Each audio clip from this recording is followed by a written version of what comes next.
ये रघुवीर बाबू हैं जो कि मुजफ्फरपुर से बिलोंग करते हैं। दिसंबर 23 2022 से इन्होंने अपना ट्रीटमेंट शुरू किया था स्ट्रक्चर के मोस्ट ऑफ द पेशेंट हमसे ये पूछते हैं कि सर स्ट्रक्चर का जो क्यूर्ड केस है उसकी टेस्टिंग दिया है, कभी कभी दिखा दिया करिए कॉन्फिडेंस के लिए, अच्छी बात है। और आरजीयू एमसीयू की रिपोर्ट के साथ कंपैरिजन करके दिखाया करिए। होता क्या दोस्त कि ज़्यादातर पेशेंट जो ठीक हो जाते हैं फिर वो टेस्टिमनी नहीं देते हैं, दिक्कत ये है। फिर भी 2 पेशेंट हैं जिनकी टेस्टिमनी मैं आपको आगे चल के अपडेट करूंगा। रघुवीर जब शुरू में मेरे पास आए थे तो कुछ बेसिक प्रॉब्लम लेके आए थे। बीच में एक बार ऐसी भी कंडीशन आई जब यूरिन ऑब्स्ट्रक्ट हुई। रघुवीर से हम सारी दिक्कतों के बारे में पूछेंगे, पहले क्या फील कर रहे थे, अब कैसा फील कर रहे हैं। दूसरी सबसे इंपॉर्टेंट चीज़ क्या होती है, हमने 4 कैटेगरी ऑफ द पेशेंट देखे यूरेथ्रल स्ट्रक्चर में। फर्स्ट ऑफ ऑल, सभी डरे होते हैं, खास करके जो उस बीमारी के बारे में ज़्यादा नॉलेज रखते हैं और या फिर जो अच्छी जेंट्री से बिलोंग करते हैं, अच्छी gentry in the sense of जो एजुकेटेड सोसाइटी है, तो उनको कन्विंस कर पाना बहुत मुश्किल काम होता है। क्यों? क्योंकि वो इतना डरे हुए होते हैं और उनके पास इतने ढेर सारे ऑप्शन दिखते हैं कि वो दवाइयों को हमारे तरीके से नहीं ले पाते हैं, प्रिकॉशन को स्ट्रिक्टली फॉलो नहीं कर पाते हैं। ये बहुत बड़ा ऑब्स्टिकल है स्ट्रक्चर को ठीक करने में।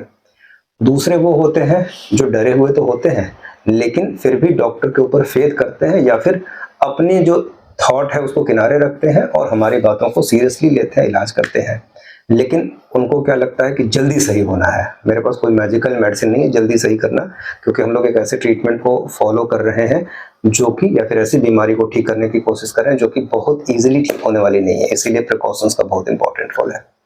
तो ऐसे लोग भी बहुत मुश्किल से ठीक होते हैं।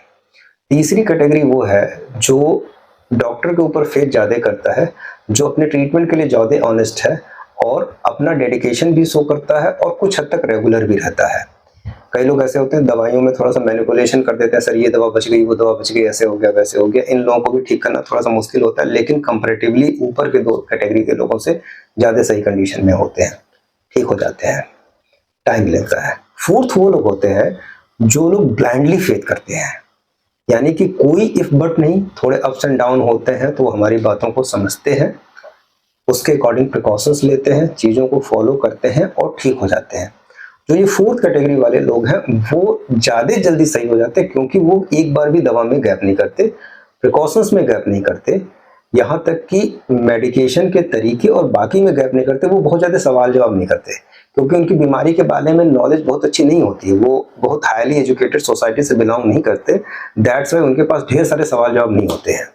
उनकी नज़र में डॉक्टर ने जो बोल दिया वही सही है, ठीक है, और उसी तरीके से वो इलाज को फॉलो कर लेते हैं। उनके लिए दवा की कॉस्टिंग भी मायने रखती है, लेकिन हमारे सामने वो बेचारे कभी नहीं बोल पाते हैं कि सर दवा की कॉस्ट ज़्यादा चाहे जो भी है।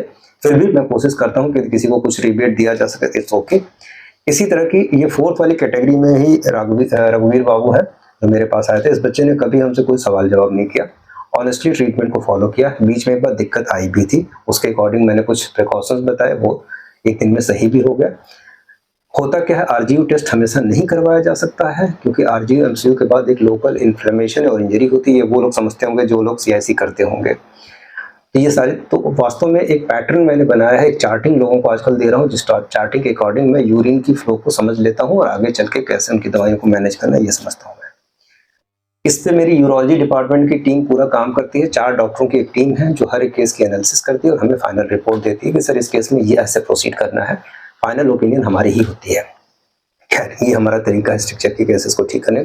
कौन से केस कॉम्प्लिकेट हो रहा है, किस में ज़्यादा एक्स्ट्रा प्रिकॉशन लेनी है, वो भी हमारी टीम हमें अपडेट कर देती है। किसको रेफर कर देना है, किसको सर्जरी के लिए एडवाइस कर देना है, वो भी हमारी टीम हमें रिकमेंड कर देती है। फाइनल ओपिनियन हमेशा मेरी होती है।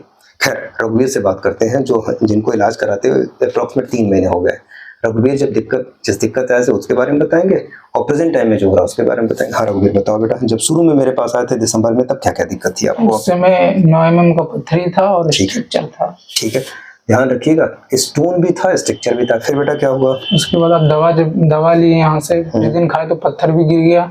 ठीक, कितने दिन बाद बेटा पथरी गिरी थी? पत्थर लगभग 2 महीने के बाद गिरा। स्टोन, अब समझिएगा पैसेज नैरो है, उस नैरो पैसेज के रास्ते 9 mm की स्टोन निकालना कितना मुश्किल काम है। किसी एलोपैथिक डॉक्टर से बोलूंगा तो ढेर सारे सवाल जवाब करेंगे, सर कैसे। खैर, इस बच्चे के पास वो स्टोन का टुकड़ा भी था, ठीक है। सो दैट्स वाई हमारी दवा जब तक यूरेथ्रा को डायलेट नहीं करेगी तब तक स्टोन निकलती नहीं। जब स्टोन निकला था तो बच्चे को पेन भी होता, हाँ बेटा बताओ उसमें क्या होता है? पेन भी हो रहा था, फिर उसके बाद पत्थर जो निकल गया उसके बाद नॉर्मल हो गया। जब स्टोन निकलने वाली थी तो पेन हो रहा था, सीवियर पेन हो रहा था, दवाइयों की फ्रिक्वेंसी को चेंज किया गया, उसके बाद स्टोन निकल गया, स्टोन निकलते ही दर्द में आराम मिल गया। ये ध्यान रखिएगा, ज्यादातर केसेज में यदि स्टोन लैसिरेट करते हुए यूरेथ्रा को निकलता है वो भी स्ट्रक्चर बनाता है। ठीक है बेटा, उसके बाद फिर क्या रहा?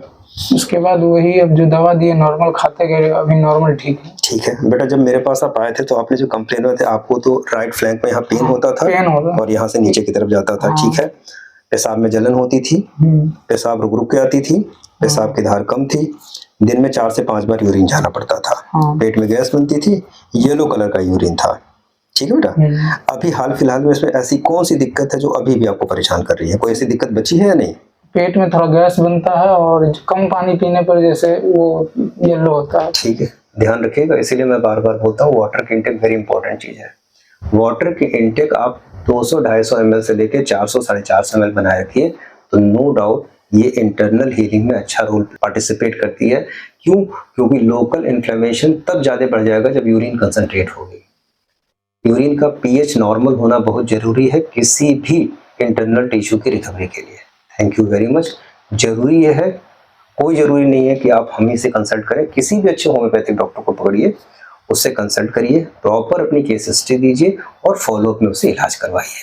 Continuity and precaution are the very important thing by which we can achieve the success or curability of a chronic disease, just like stricture also. Thank you very much.